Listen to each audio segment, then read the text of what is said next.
Bonjour à tous et bienvenue sur La Retraite à 40 ans, le podcast pour prendre sa vie en main. Chaque dimanche, retrouvez une personne comme vous qui échange sans fil sur ses origines, ses ambitions, ses aspirations, sa relation à l'argent. Je m'appelle Victor Laura, je suis l'expert français du frugalisme et du mouvement FIRE, Financial Independence and Retire Early, indépendance financière et retraite précoce. Retrouvez mon livre La Retraite à 40 ans, c'est possible aux éditions Larousse. Pour rejoindre le mouvement FIRE, c'est sur devenirfrugaliste.com. Il y a une communauté, des workshops et des outils.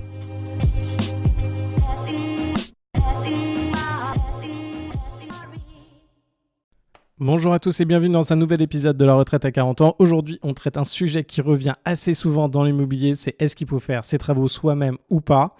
Et j'ai un avis mais très poussé là-dessus et je vais revenir dessus simplement. Pourquoi ? Parce qu'on me pose assez souvent la question et je vois pas mal de personnes qui font justement l'erreur de faire leurs travaux eux-mêmes.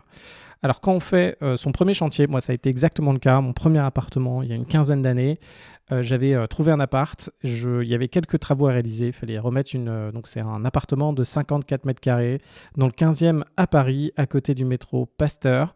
Et c'était un appartement au rez-de-chaussée loué par des avocats. Donc imaginez, vous aviez la belle moquette rouge, vous aviez pour le coup vous avez une grande pièce ainsi qu'une pièce plus petite, donc c'est des bureaux et un endroit où on aurait pu faire une cuisine, il y avait déjà une arrivée d'eau, etc.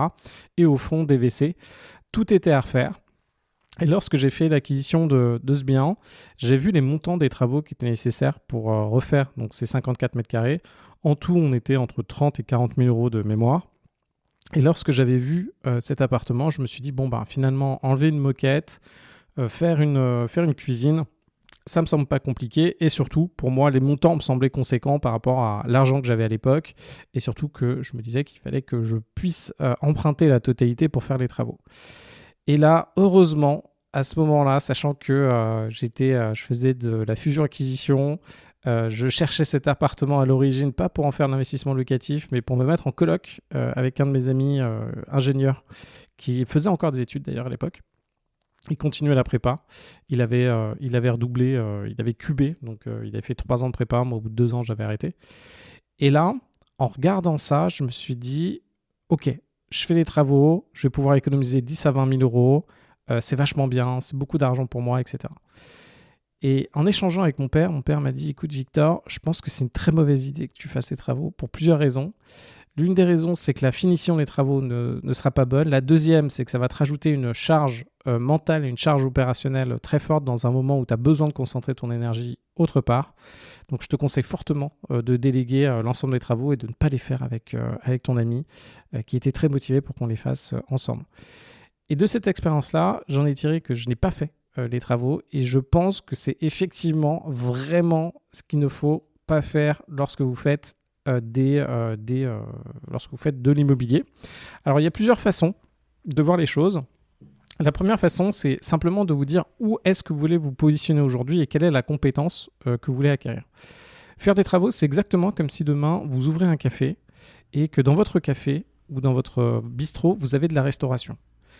Votre objectif, c'est lequel ? Est-ce que c'est de faire de la restauration, de devenir très bon pour faire de la cuisine et d'être en capacité de gérer une vingtaine, une quarantaine de couverts avec vos équipes et de développer des nouveaux plats, etc.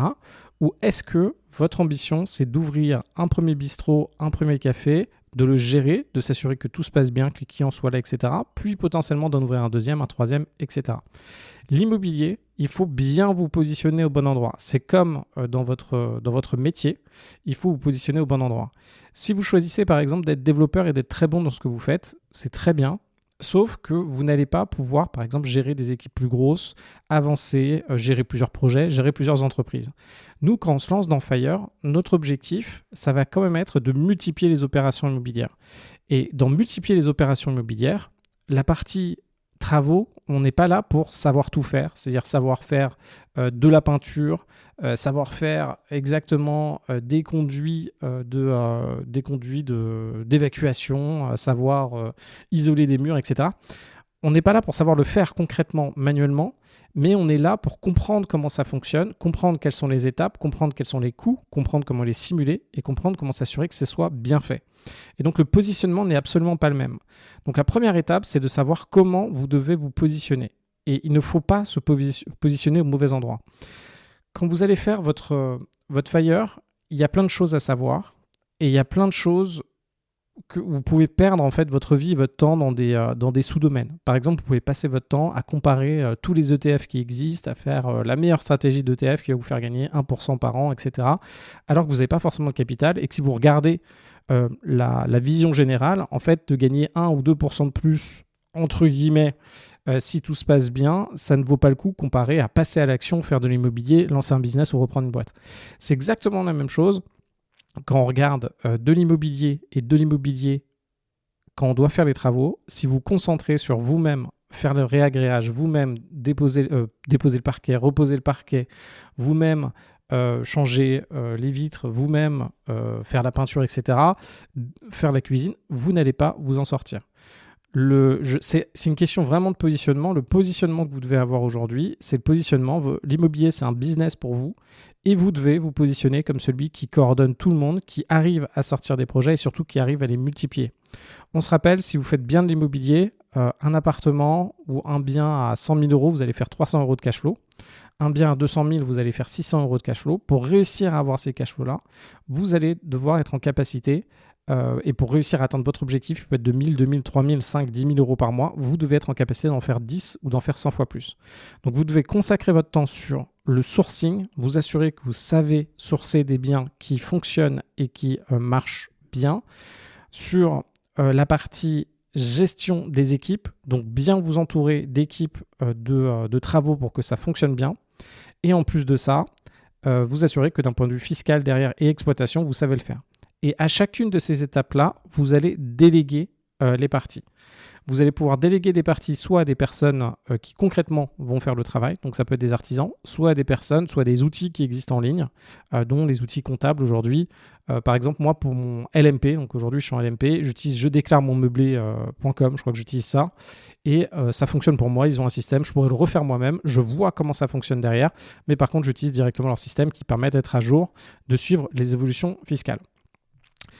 Premier élément, lorsque vous allez faire vos travaux, si vous les faites vous-même, il y a un gros risque du DIY. Les risques concrets, c'est des risques de sécurité. Pour tous ceux d'entre vous qui sont bricoleurs du dimanche, vous savez très bien que vous allez avoir potentiellement des problèmes parce que des choses ont mal été faites, que ce soit vous faites la plomberie vous-même, vous ne scellez pas bien certains tuyaux, vous n'avez pas le bon dénivelé, il y a certaines choses à devoir respecter. En fait, tout cas en immobilier un petit peu particulier, vous allez devoir trouver des solutions un peu créatives. Peut-être que vous allez avoir des angles, peut-être que vous allez avoir une distance un petit peu plus longue que ce que vous avez déjà fait. Donc, il faut savoir s'adapter à ça. Ça vient de l'expérience. Alors, ça peut vous coûter très cher d'avoir cette expérience en regardant des vidéos YouTube pendant que vous êtes en train de le faire, etc. Mais la réalité, c'est que si vous faites mal les choses, concrètement, vous allez vous retrouver avec des problèmes derrière. Ce qu'on retrouve d'ailleurs assez souvent pour ceux qui ont déjà fait ça, c'est-à-dire quand vous achetez du neuf, attention à tous ceux qui achètent du neuf, faites bien une vérification. Il y a forcément, c'est pas des malfaçons, mais des choses qui ne fonctionnent pas lorsque vous récupérez pour la première fois votre logement neuf. Généralement, les portes, elles ne ferment pas. Il va y avoir des problématiques d'inondation dans les 10 jours, dans le mois, dans les 3 mois qui arrivent. Donc, je vous encourage même, et vous, c'est à peu près pareil, je vous encourage, si vous achetez du neuf, en tout cas, à bien exploiter le bien. Donc, surconsommer en électricité, surconsommer en eau, allumer vraiment les robinets, vérifier ce qui se passe, fermer, ouvrez les portes plein de fois, pareil pour les fenêtres, pour vérifier s'il y a des petits couacs, parce que les petits couacs du début peuvent emmener des gros couacs quand vous n'avez plus la garantie derrière. Surtout quand vous faites la réception d'un bien immobilier, n'hésitez pas à faire venir un huissier pour faire un constat avec vous, pour bien pouvoir respecter dans les règles les procédures administratives qui sont nécessaires. Quand vous faites des travaux, il y aura aussi potentiellement une problématique de qualité et de durabilité. Donc, ce qu'on ne sait pas, c'est par exemple dans les peintures, en fonction du degré d'humidité d'une pièce, si vous loupez de faire bien, d'utiliser des matériaux hydrofuges, de faire des sous-couches particulières, ça peut ne pas marcher, ça peut vous gérer des problèmes derrière. C'est-à-dire que vous allez vous créer par exemple une colocation qui est censée être très bien, vous loupez par exemple de rajouter une VMC, vous loupez d'utiliser les bons matériaux, les bonnes peintures, les bonnes colles pourquoi pas, vous allez vous retrouver au bout de 1, 2, 3 mois avec de la détérioration. Et le plus dur, et nous, ce qui nous coûte le plus cher, c'est faire tous les travaux d'un seul coup, donc d'un appartement, par exemple, pendant 1 mois, ça c'est très bien. Par contre, devoir revenir 6 mois plus tard pour faire des travaux qui sont, alors que le logement est occupé, des travaux qui vont impacter tout ce qu'on a déjà fait, un peu compliqué. Aspect légaux et assurance, alors il y a des techniques pour ça aussi. Attention, il y a des normes, il y a des assurances, par exemple décennales à devoir récupérer. Alors, lorsque vous faites des travaux, ça dépend dans quel type d'immeuble vous êtes. Si vous êtes dans un immeuble qui est pas très, que vous allez faire des gros travaux, que vous n'avez pas de problématique avec vos voisins, n'hésitez pas, si vous avez les moyens, alors attention, c'est seulement si vous avez les moyens, à faire un constat d'huissier des appartements au-dessus et en dessous.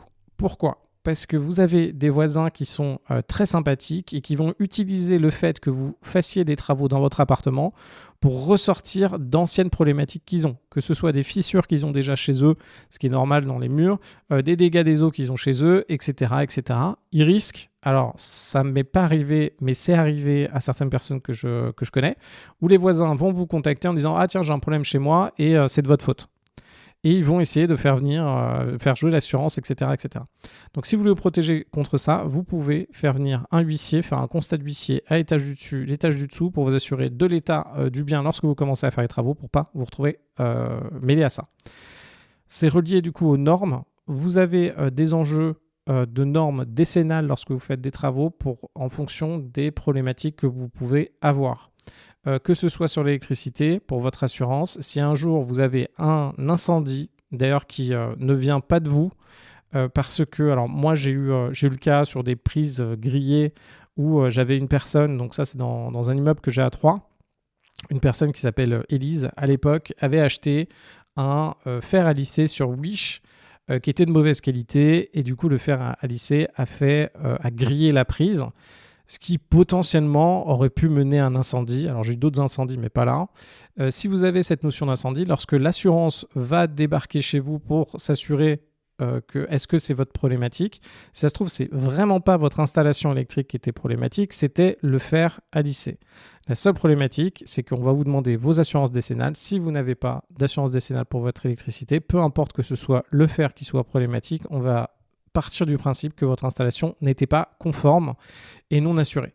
C'est exactement la même chose. Si vous dépassez le taux d'alcool dans le sang lorsque vous prenez votre voiture et qu'on détermine et que vous avez un accident où vous renversez quelqu'un, mais en fait c'est quelqu'un qui vous rentre dedans à la limite, si vous avez, et même votre taux n'a pas un réel impact, disons que vous êtes à l'arrêt, vous n'avez rien fait, quelqu'un vous rentre dedans, on vous fait un éthylotest, vous êtes au-dessus du seuil, vous devenez automatiquement responsable. Donc attention à ce genre de situation. Une des façons, en fait, pour combler ça, si vous voulez vraiment faire vos travaux vous-même, vous faites la plupart des travaux. Même vous pouvez gérer des entreprises qui font des travaux qui n'ont pas, donc vous pouvez aller sur Allo Voisin par exemple, vous avez des très bons artisans mais qui en fait n'ont pas la décennale qui coûte assez cher.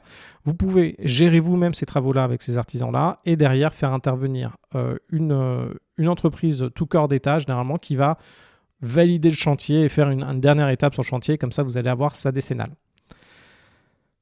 On a tous ces éléments qui sont des gros enjeux. Et maintenant, on va parler des avantages à faire appel à un professionnel.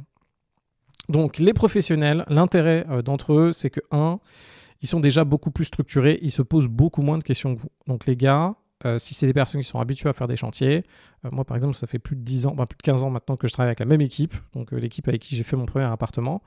Je sais exactement quels sont leurs points positifs, leurs points négatifs. Eux, quand ils vont faire de la peinture, c'est simple, ils ont leur méthode. Quand il y aura des problématiques dans certains endroits, ils ont déjà réglé les mêmes systèmes.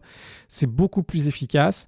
Ils savent quand ils ont des problèmes, par exemple d'électricité qui coupe, etc. Alors que nous, ça peut un peu être problématique pour nous. Eux, pas du tout.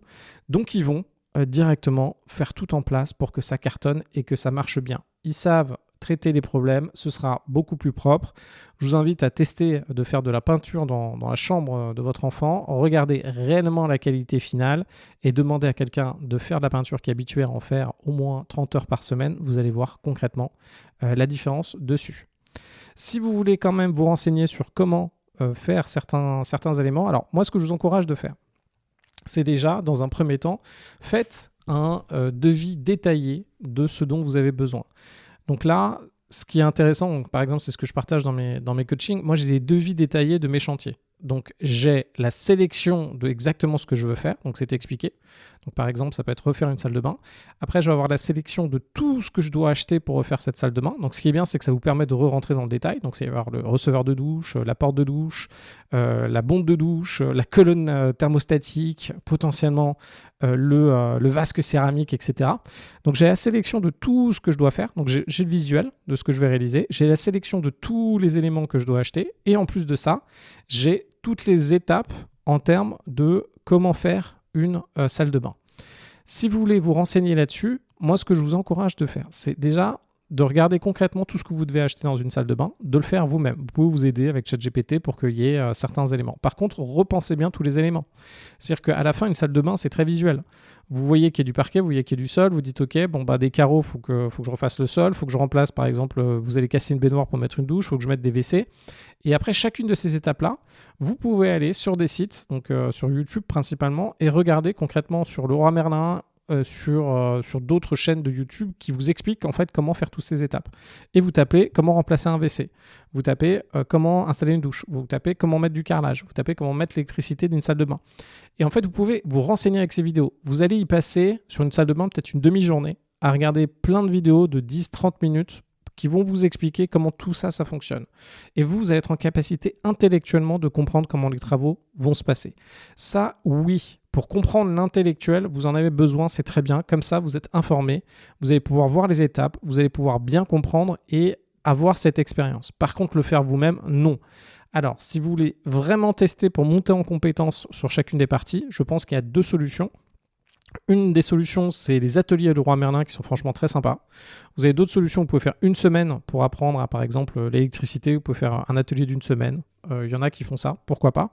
Et le dernier élément, c'est simplement lorsque vous allez faire votre chantier chez vous, vous demandez à vos artisans d'être présents à chacune des étapes et que vous intervenez comme un ouvrier.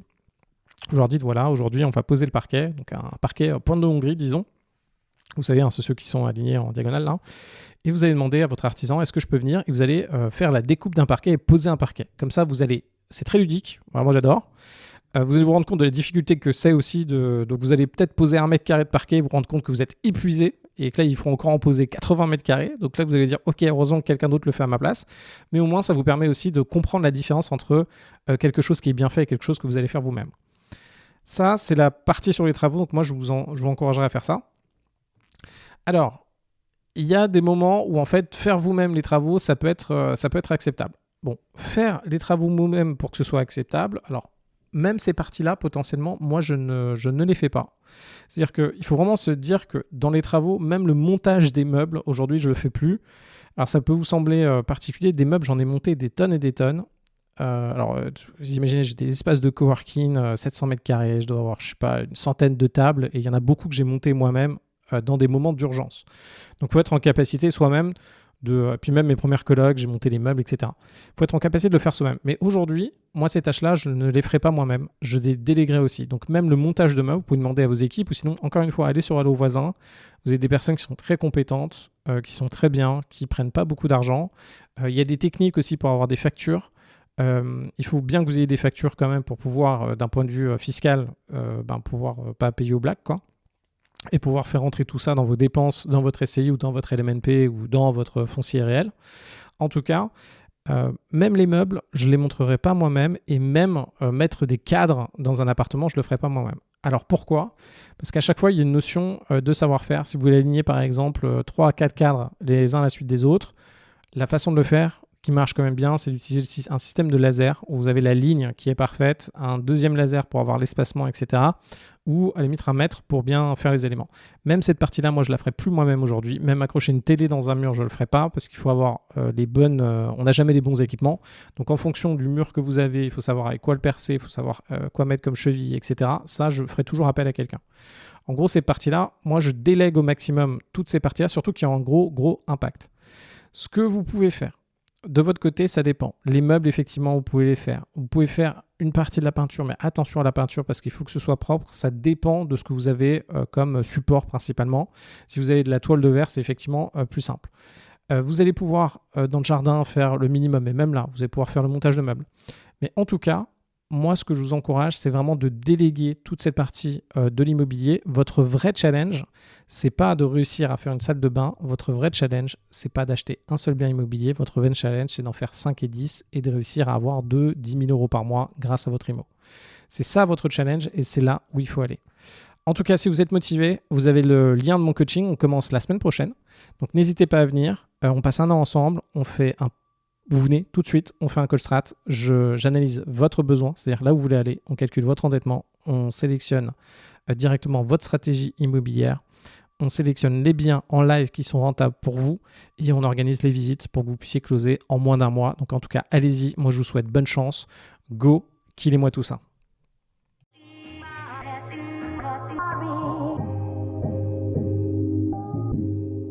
Vous venez d'écouter un épisode de la retraite à 40 ans.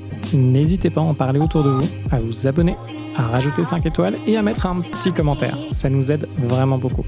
Pour être informé des nouveautés, rendez-vous sur devenirfrugaliste.com. Une question ? Je réponds sur LinkedIn, Victor Lora, L-O-R-A. Et surtout, n'oubliez pas, vous êtes déjà au top. À très vite.